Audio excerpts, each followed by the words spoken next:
Hey students, so we are reading NCRT Honeysuckle book of class 6, and today we are continue with our chapter number 7, Fair Play. Yesterday we have discussed part 1, that this is the story about two friends, Jumman and Algu Chaudhary. They were best friends from their childhood. And Jumman aunt जो कि उन्हीं के साथ रहती थी, तो एक as ऐसी आई कि उन्हें लगा कि हाँ अब मैं अपनी प्रॉपर्टी जो है वो जुम्मन के नाम कर सकती हूँ, तो उन्होंने अपनी प्रॉपर्टी जुम्मन के नाम कर दी। लेकिन कुछ साल अच्छे बीते। थोड़े सालों के बाद ही जुम्मन जो था, उन्हें उनकी फैमिली जो थी आंट को नापसंद करने लगी थी। उन्हें खाना भी टाइम पर नहीं मिलता था।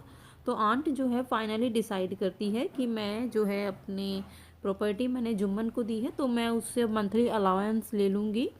मंथली मतलब मुझे जुम्मन पैसे दे दिया करेगा और मैं अपनी किचन को सेपरेट कर लूँगी, अलग कर लूँगी। बट जुम्मन इस चीज़ के लिए राज़ी नहीं होता। तो फाइनली जो आंट है वो अपना जो केस है वो पंचायत के सामने लेकर जाती है। Now we will proceeding with left over part. The panchayat was held the same evening under an old banyan tree. तो अगले ही सेम इवनिंग ही जिस दिन आंट जो है गांव के लोगों से डिस्कशन करती है, तो उसी दिन शाम को ही क्या हुआ, पंचायत लगाई जाती है, बिठाई जाती है। Jumman stood up and said, Jumman खड़ा होता है और कहता है the voice of the panch is the voice of God, कि जो पंचों की आवाज़ है वो भगवान की आवाज़ है। Let my aunt nominate the head panch, I will abide by her decision. तो जुम्मन ने कहा मेरी जो आंट है उन्हें जो है पंच का हेड नॉमिनेट करने दिया जाए, वो खुद करेंगी नॉमिनेट, एंड उनके डिसीजन से मैं उनको डिसीजन एक्सेप्ट करता हूँ, उनका जो भी डिसीजन होगा जिसको भी वो पंच बनाएंगी। The panch knows neither friend nor enemy, what do you say to Algu Chaudhari, the old lady announced.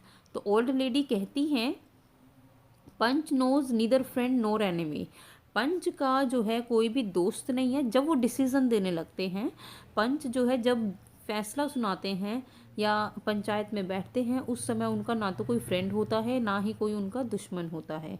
What do you say to Algu Chaudhary, तो तुम क्या कहते हैं अलगू चौधरी को अगर बनाया जाए तो। फाइन रिप्लाइड जुम्मन, जुम्मन ने कहा ठीक है।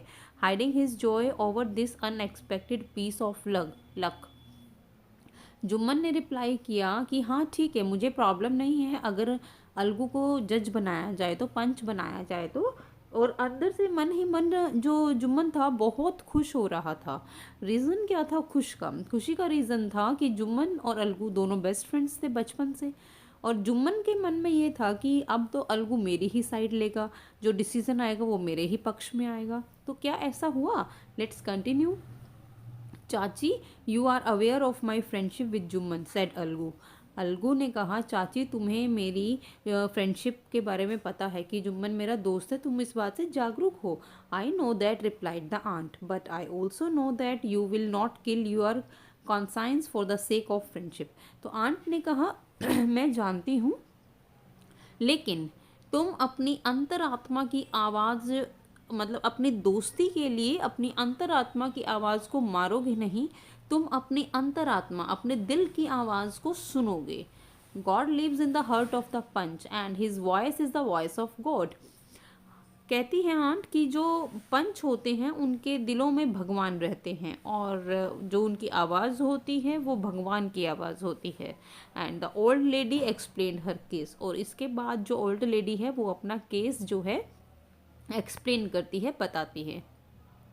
Jumman said Algu, you and I are old friends, your aunt is as dear to me as you, now I am a पंच।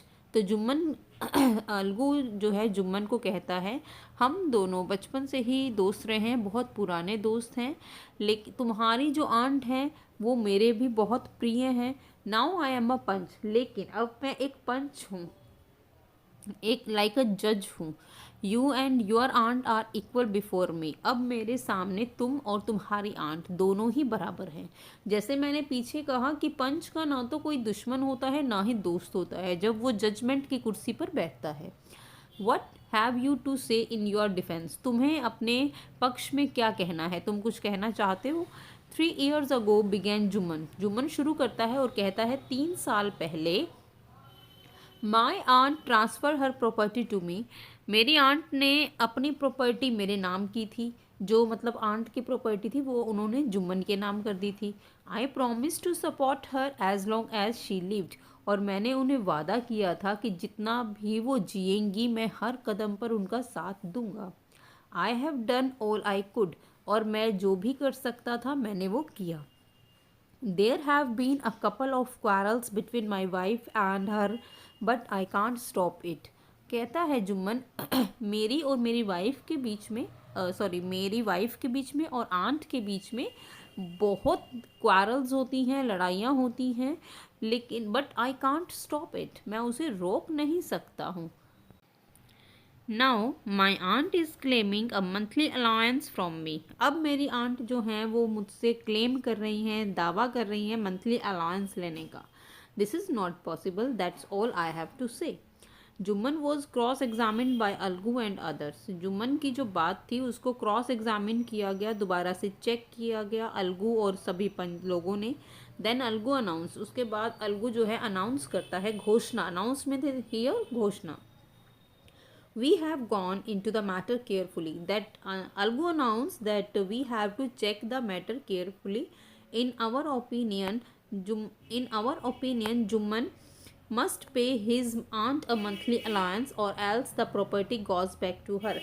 अलगू जो है अपना यहाँ पर राय रखता है। अलगू ने क्या राय दी कि Jumman should pay monthly allowance, हर महीने का खर्चा जुम्मन को अपनी आंट को देना होगा, या फिर जो प्रॉपर्टी आंट ने उसके नाम की है वो प्रॉपर्टी वापस से जुम्मन को अपनी आंट के नाम पर करनी होगी।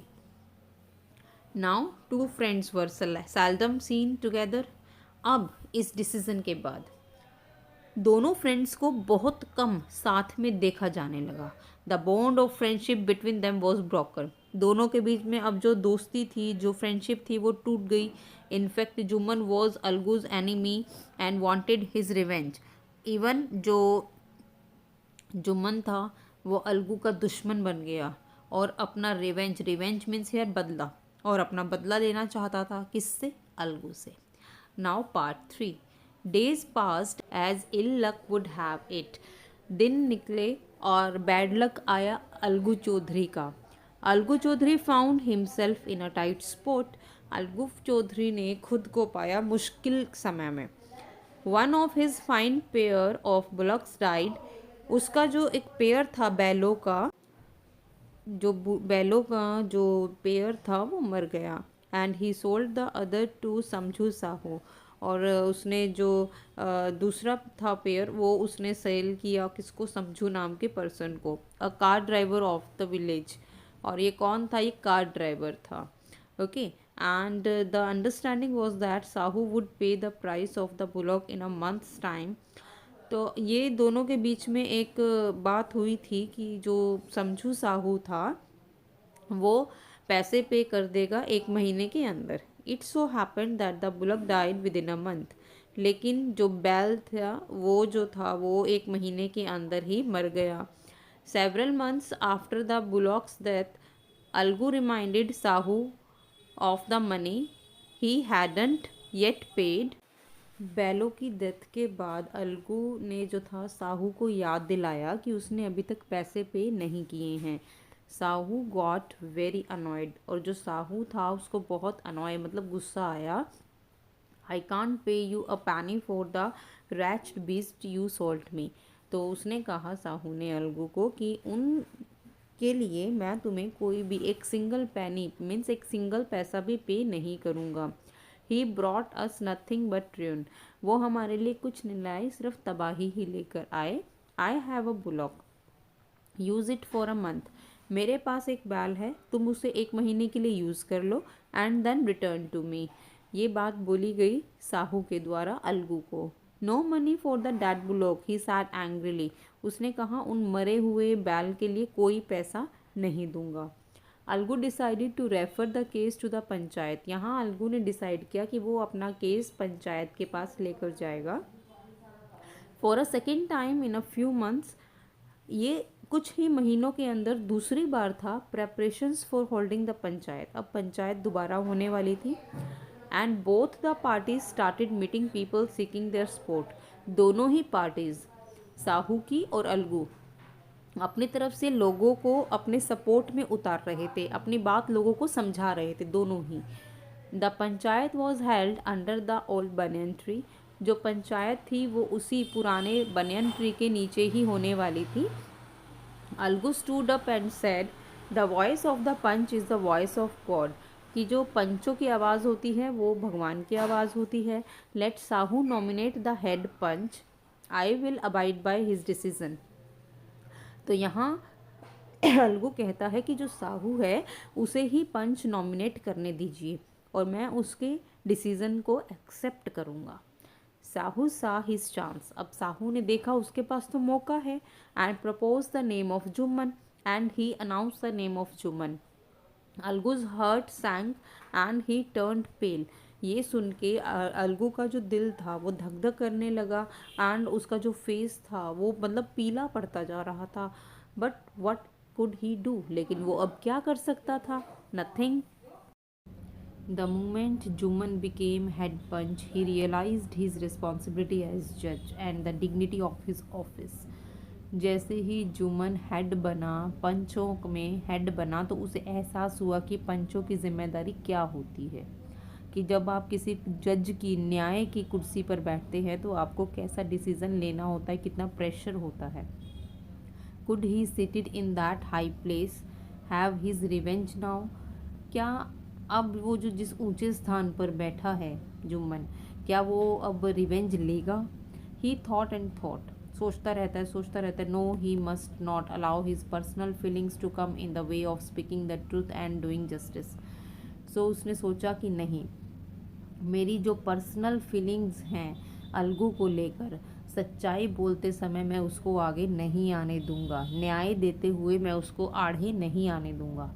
Both Algu and Sahu started their cases. दोनों ने अपना अपना केस शुरू किया। देवर क्रॉस एग्जामिन, दोनों को चेक किया गया दोबारा। And the case was considered deeply, और जो केस था उसको गहराई से सोचा समझा गया, जांचा गया।